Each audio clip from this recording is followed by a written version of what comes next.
Hello everyone, welcome back to the channel Zero to Data Analyst by Shalaka. So we are seeing data cleaning, data transformation option in the Power Query Editor. पिछले कई tutorials के अंदर हम लोगों ने data cleaning के या फिर ट्रांसफॉर्मेशन के ऑप्शन जो है वो देखे हैं. Now today we are going to see this option split column in our home menu. ठीक है, आज हमें देखना है स्प्लिट कॉलम क्या होता है. स्प्लिट का मीनिंग होता है डिवाइड. ठीक है, अगर हमारे पास डेटा के अंदर ऐसा कोई बड़ा कॉलम है जिसके अंदर बहुत सारी वैल्यूज है, तो वो वैल्यूज को सेपरेट आउट करने के लिए हम लोग क्या कर सकते हैं, वो कॉलम को मल्टीपल कॉलम्स में डिवाइड कर सकते हैं.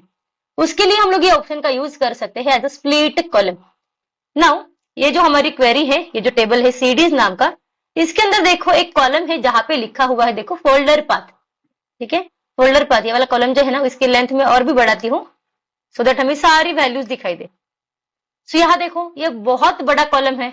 ठीक है, यहाँ पे ना बहुत सारी वैल्यूज है. वी कॉलन लिखा है, स्लैश लिखा है, फिर म्यूजिक लिखा है, फिर स्लैश लिखा है, फिर अब एल्बम लिखा है, फिर स्लैश लिखा है. ठीक है, हर एक रो के अंदर देख सकते हैं हम लोग इसी तरह से स्लैश का यूज करके ना बहुत सारी वैल्यूज को ज्वाइन किया हुआ है. ठीक है, एक वैल्यू लिखी है, स्लैश दिया है, फिर दूसरी वैल्यू लिखी है, स्लैश दिया है. तो हमें क्या करना है, ये वाली जो वैल्यूज है उसे सेपरेट आउट करना है. ये जो फोल्डर पाथ नाम का कॉलम है उसे हमें मल्टीपल कॉलम्स के अंदर डिवाइड करना है. तो उसके लिए हम लोग यहाँ पे जा रहे हैं स्प्लिट कॉलम. ये ड्रॉप डाउन एरो के ऊपर क्लिक करने के बाद हमें एक ऑप्शन दिखता है एज बाय डिलिमिटर. ठीक है, डिलिमिटर का मीनिंग होता है कोई एक स्पेशल कैरेक्टर जिसका यूज करके वैल्यू को जोड़ा गया है. अभी जैसे कि यहाँ देखो डिलिमिटर क्या है, ये वाले रो के अंदर, ये वाले कॉलम के अंदर ये जो बैक स्लैश हमें दिख रहा है, ये क्या है, हमारा डिलिमिटर, जिसका यूज करके एक के बाद एक जो वैल्यू जो है वो जोड़ी गई है. तो हमें क्या करना है, बाय यूजिंग द डिलिमिटर ये वाले कॉलम को डिवाइड करना है. सो यहाँ पर मैं ऑप्शन यूज कर रही हूँ एज ए बाय डिलिमिटर. सो यहाँ देखो, ठीक है, डिलिमिटर जो है वो क्या है हमारा,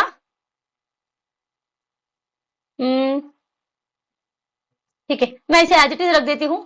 ठीक है, स्प्लिट एड, यहाँ पे तीन ऑप्शन हमें दिखते हैं, most left most delimiter, right most delimiter and each occurrence of the delimiter. ठीक है, लेफ्ट मोस्ट मतलब जो स्टार्टिंग में एक होगा, लेफ्ट साइड का एक होगा, वहां पे वो स्प्लिट करेगा. राइट मोस्ट मतलब, ठीक है, राइट साइड में जो सबसे लास्ट वाला जो डिलिमिटर होगा वहीं पर एक स्प्लिट होगा.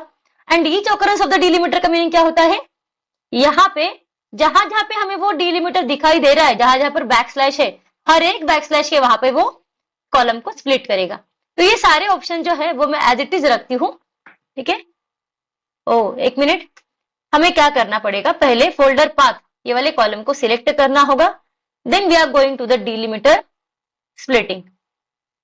हाँ ठीक है, हम लोगों ने, मैंने प्रीवियसली पहले क्या गलती की थी, मैंने कॉलम को सिलेक्ट नहीं किया था.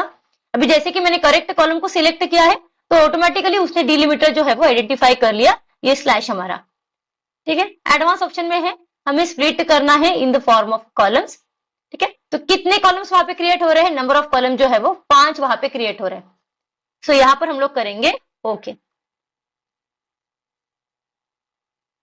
तो यहाँ देखो आप लोग, जो एम फंक्शन ये रन हो रहा है बिहाइंड द सीन वो है टेबल डॉट स्प्लिट कॉलम. ठीक है, स्प्लिट करने के बाद फिर से उसने डेटा टाइप जो है वो डिफाइन किया है. हमारे पास जो ओरिजिनल कॉलम था वो था हमारा folder path.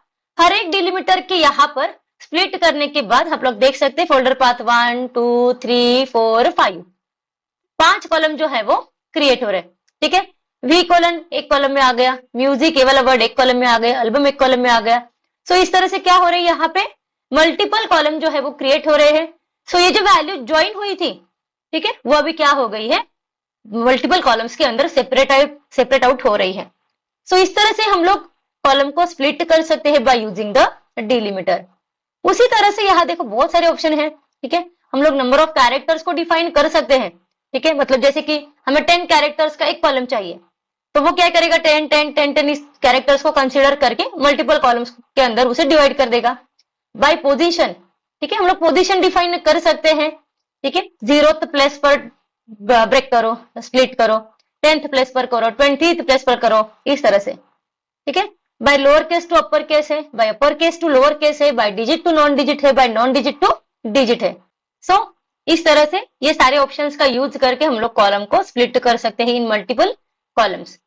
So this is all about the split column option in the home menu Power Query editor. Till then, stay tuned for the upcoming tutorials and please like, comment and share and subscribe.